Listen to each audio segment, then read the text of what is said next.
东南不可一日无主。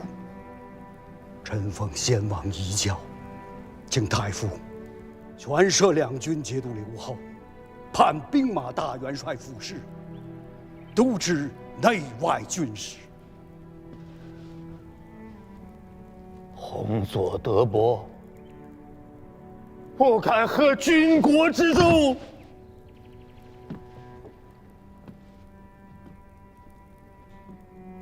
郎君此言差矣。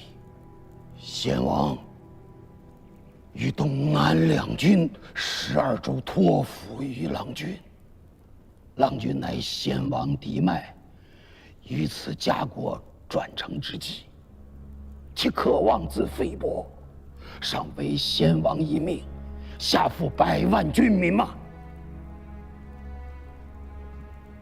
臣受2代先王厚恩，在此国事未决之际，岂能孤恩负义？明哲保身，诸位公卿，尔等的忠心呐！臣内衙诸军副都指挥使钱弘宗，请太傅奉先王遗教，全摄两军节度留后，判兵马大元帅府事，督知内外军事。臣西府安抚使检校内外马步军都统军使钱弘俊，请太傅奉先王遗教，全摄两军节度留后，判兵马大元帅府事，督知内外军事。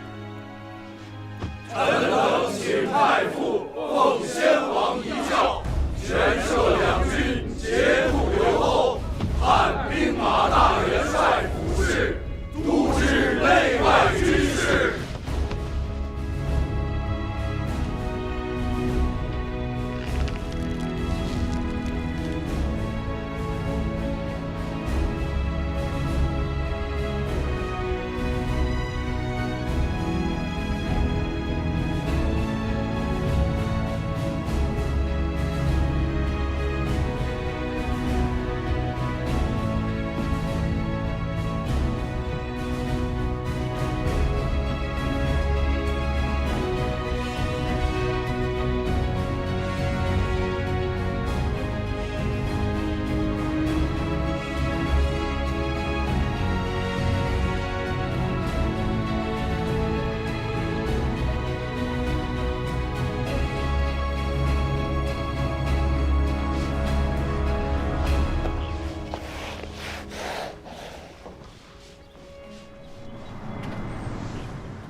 新主继位，功臣堂大朝没叫你去？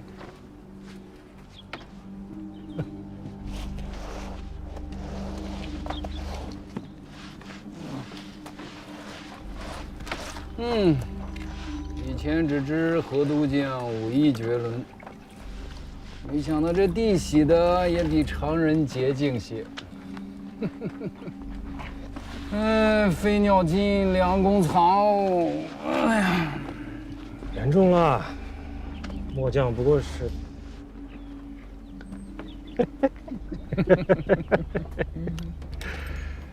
小的不过是芥菜籽大小的病头，你说狡兔死，走狗烹，还贴切些。那我来问你，他可是狡兔吗？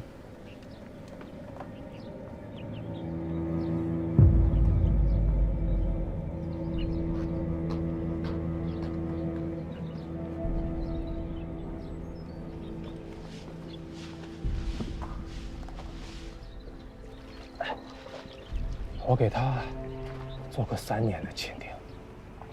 当年东周大战，挑帮搏杀，火箭点燃了船帆，桅杆砸倒下来。若不是他将我一脚踹下水去，我坟头的树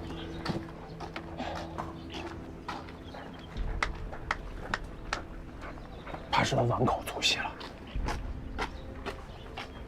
后悔了？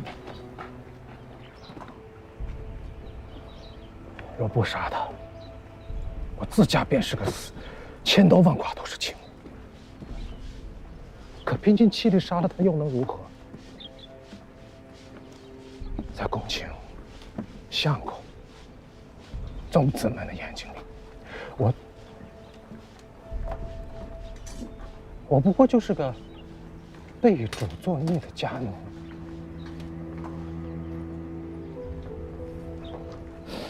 此刻还能留我在此处洗地，已是天大的恩德。如何还敢想素卫正殿大朝那样的美差？你可知他为何会死？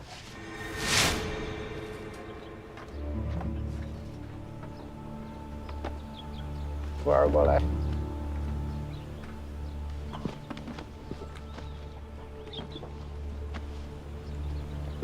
因为他小看了你这个芥菜粒儿大小的病头。这些公卿太尉们在吴越国中安生日子过久了，大约早就忘却了眼下是一个什么样子的世道，还以为天下之事尽在掌握。殊不知，这几十年来，天下之事何曾真的由他们说了算？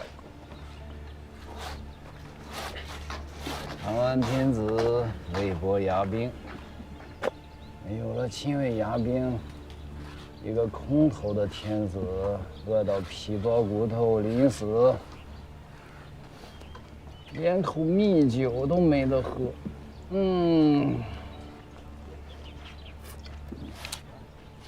可怜哦。检校太尉，右卫大将军，内衙诸军都指挥使代运，因结宗藩，豪夺内府，毁焚宫禁，戕害君上，使亲卫都兵甲夺功于前，拥西安侯弘佑篡谏于后，罪犯大逆，特加显露，夷三族。西安侯钱弘佑心存险诈，志有不群，因结内军，着即交械兵权，符印，罢衢州刺史，褫夺西安侯爵禄，下狱使台狱，布告天下，贤使闻之，拿下。且慢，九郎君，你要做什么？大表哥，你说这是父王遗教，可有证据？教命上有先王玺印。九郎君，你还要什么证据？既是教命，为何没有诸位丞相、大参们的签押附属？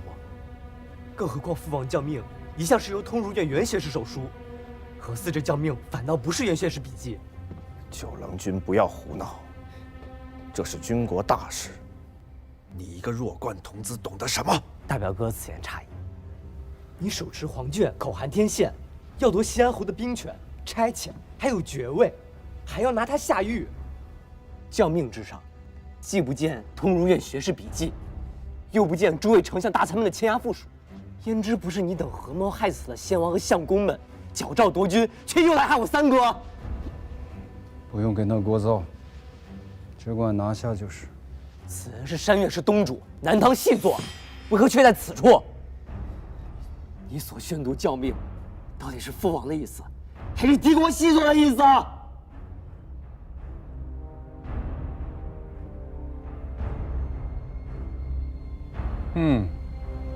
抗拒王命，罪在不赦，一并拿下便是。是。将九郎君与钱弘佑一并拿下！都不要走，都不要走！我乃吴越国王，天下兵马元帅第九子，前世嫡脉，内衙诸军都指兵马右使。主郎，汝等再上前一步，我便自强于此。害我性命者，独招打，诚招越者也。尔等皆是帮凶，身负吉祥夷三族。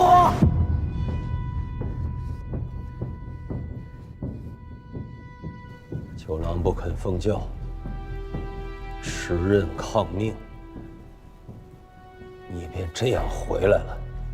九郎君乃宗室至亲，末将不敢擅传。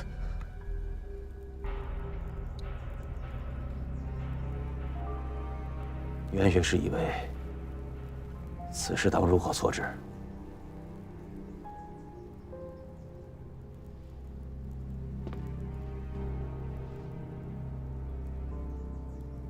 三郎君、九郎君皆宗子也，此乃刘后家事，不当问外臣。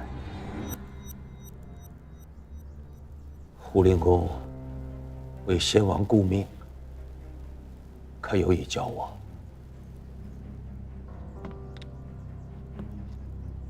昨夜李晨院大火，先王洪氏便其昼夜，敌我难辨。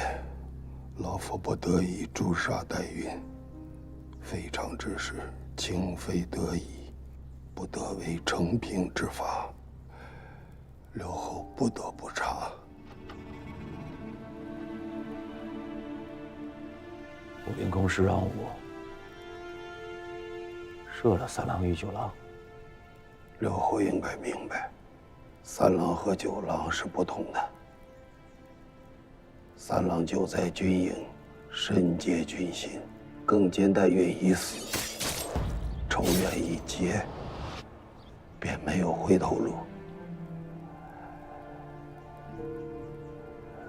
若是处置不当，恐国家有负心之患。身为人主，不能以私情害国事。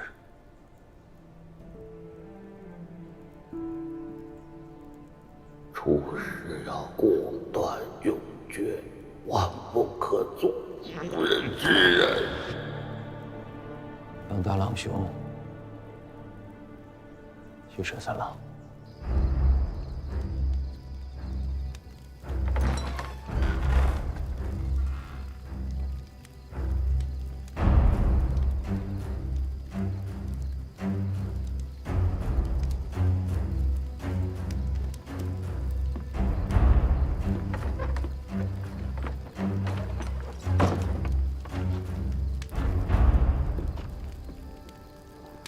三郎，父王，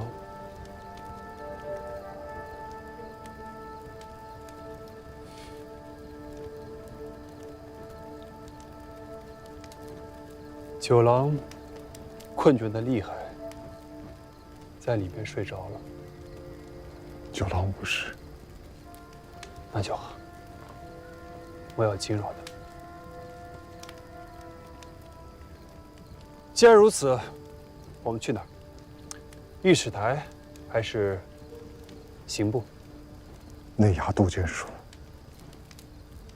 还好，不是要我此刻就自刎，要保吗？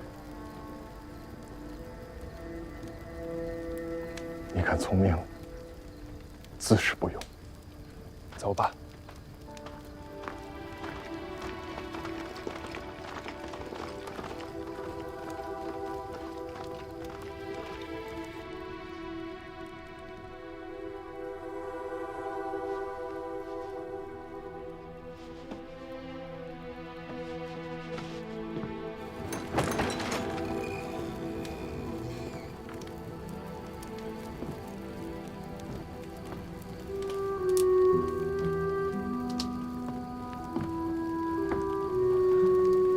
七哥，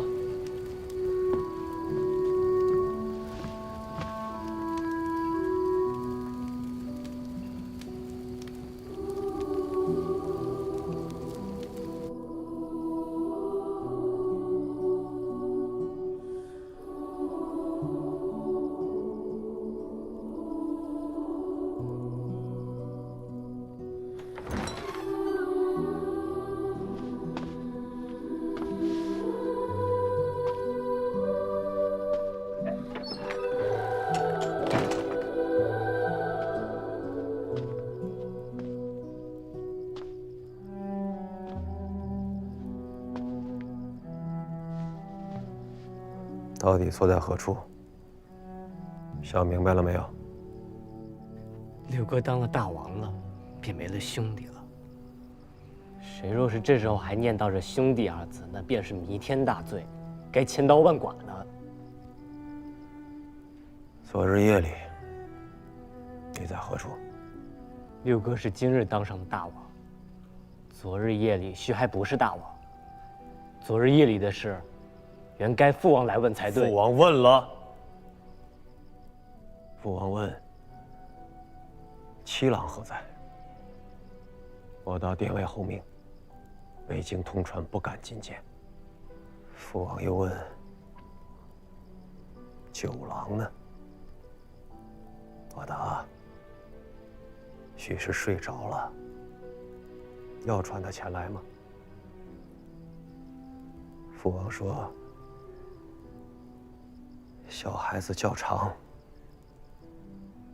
九郎素来好动贪玩，许是白日间闹得倦了，让他睡着吧。你为何要骗父王？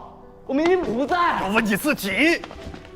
昨日里，父王并天之际还在心心念念他的儿子，那个时候你这个做儿子的，可曾记挂起这个久病的老父？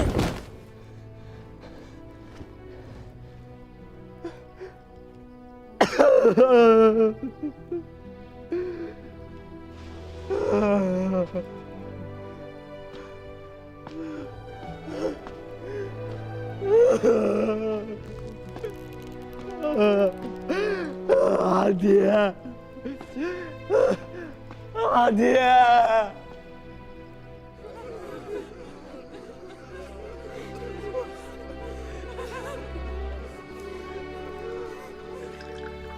这里毕竟是关押获罪宗室子弟的地方，相较于刑部而言，已经好很多了。九郎无事吧？被罚在奉贤殿跪了半日，如此而已。还好，还好啊。你要我帮你做些事情吧？你会做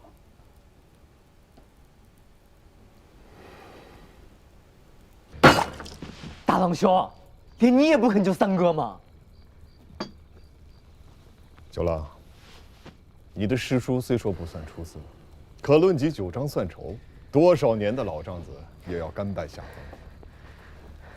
千数万数都算得明白，眼前的这些人情世故却为何如此的糊涂？你这心性，何时才能再长大些？我确实不懂什么人情世故，我只知三哥无罪。六哥心里十分明白，却偏偏要杀三哥。大郎兄心里更是明白，却还是亲自拿了三哥去向六哥表功。满朝文武公卿，人人都明白三哥其实无罪，只因兵权，遭了六哥的忌，这才身陷囹圄，却无一人敢出一言来救三哥性命。若是这便是人情世故，若是这便是长大了，我宁愿一辈子都不要长大，不要懂这些所谓的人情世故。郑郎君，使君不是不肯救西安侯，而是不能救。郎君自家也说了，西安侯的罪不在于他做了什么，而在于他手中握着弓箭都和乐骑都的兵权。若说这便是罪，前世宗子里罪过最大的不是西安侯。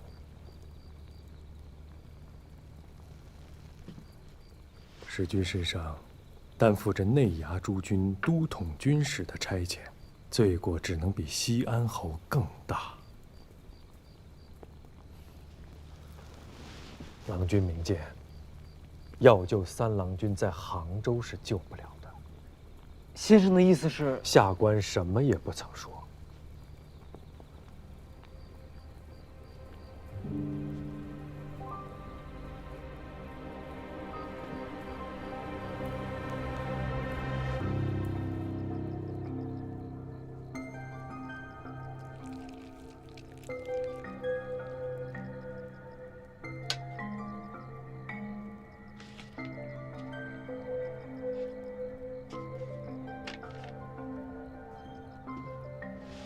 这一趟差事十分紧要，容不得半点差池。郎君放心，小人跟了郎君这许多年，识得轻重。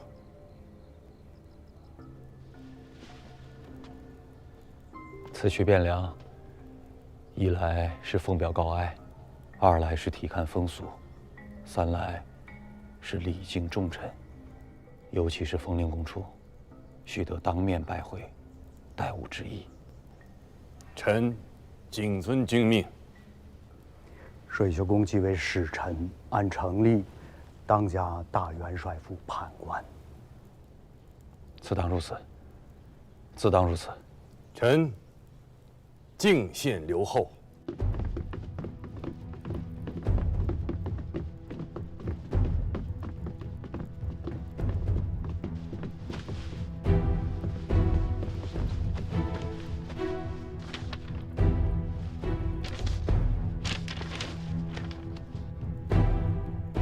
事情有些麻烦，若是乾元观尚在，修一封书信过去，看在阿姐和姐夫的面上，吴越国中当不会为难阿祖。你们都听好了，明日我要进钱塘口，去向吴越的钱家要儿子。你们此番带来的船，无论是福船、广船还是沙船，我都要用。我不只是要船，你们带来的人我也要，一并去壮壮声势。传我的黄龙令，只要是此番随我一起进过钱塘的，明年的旗津全免。第一次进岛的，各与单龙旗一面；原本单龙旗的，一体进为双龙旗。如此，怕不是要有上百艘船只。我只嫌船不够多。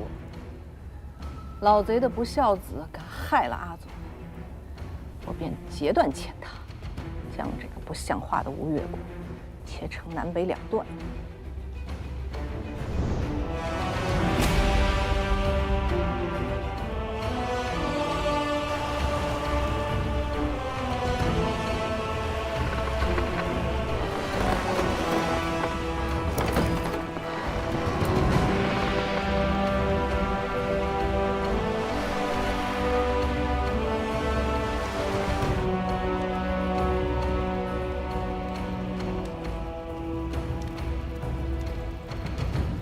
诸君，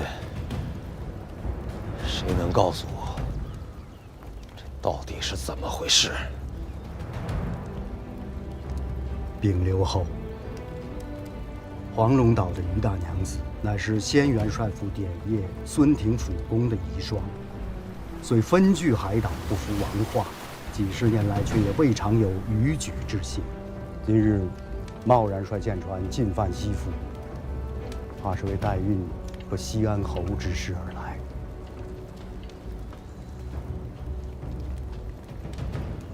涂昭达，刘后，你带我去问一问于大娘子，这样贸然兴兵，意欲何为？此等海贼宵禁，不服王化久矣，问之无益。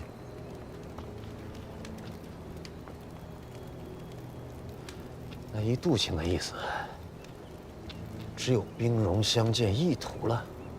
正是。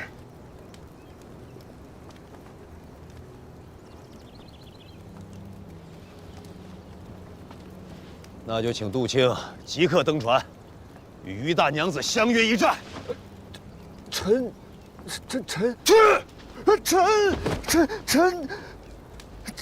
刘后，杀人不过头点地，小杜纵然不成器，好歹给杜灵公他老人家稍存颜面。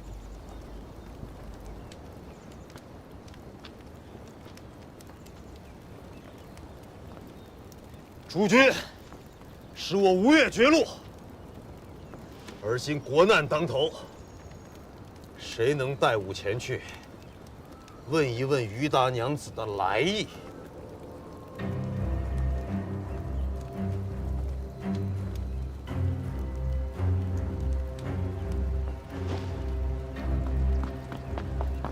在下愿奉王命，带刘后登船面见于大娘子。你叫什么名字？回禀刘后，在下程昭岳，山岳社执事，蒙先王恩德，赏了一个乘凤郎的散阶。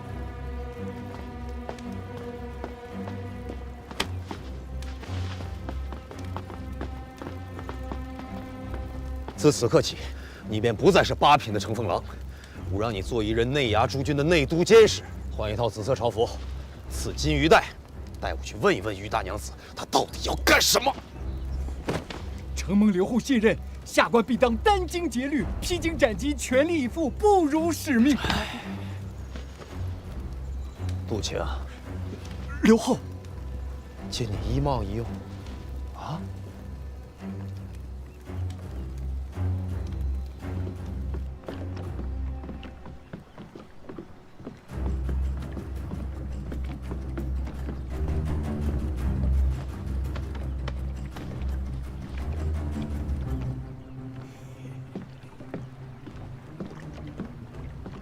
程昭岳见过大娘子、大侄子。山岳社之名，吴越闻名。文秀与程东主也是神交久矣，却不知何时又成了吴越国主驾前的内衙都监啊！程某这个内衙都监，做了不足1刻光景。原来如此，看起来吴越国中公卿文武，俱是无胆之辈。大侄子此言，深得我心。新国主有什么章程？程东主尽管明言。那还要看看大娘子跟大侄子是何章程。钱家的九郎君欠了黄龙社250斤赤金，恐怕柜上国主千令不肯给，故此亲自来讨这笔款子。这却从何说起？这笔买卖确实有证人的，秦淮社的李大东主便是证人。此人，程东主想必是识得的。不过250赤金，不用国主点头，程某便可应承大侄子。还有吗？将我的阿佐送回来，还有老戴的家人眷属、尸身棺椁一并送来。我自退兵回岛，自此前世在岸，孙家福海再无半点关系。既如此，程某这便告辞了。距午时还有1个半时辰，告诉钱洪佐，5时之前见不着阿佐的人，我便先拔了他的钱塘水阵。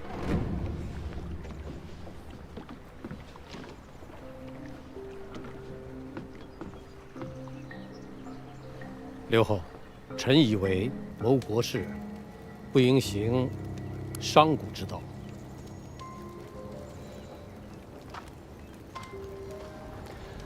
六哥，这江面上林林总总，少说有100条船舰，250斤的赤金，说起来也没有多少。若不与他，这于大娘子怕是不肯退兵。臣请刘后不打迭宁，以悖逆之罪，废钱弘佑爵禄，夺其国姓，复其本名，贬为庶人。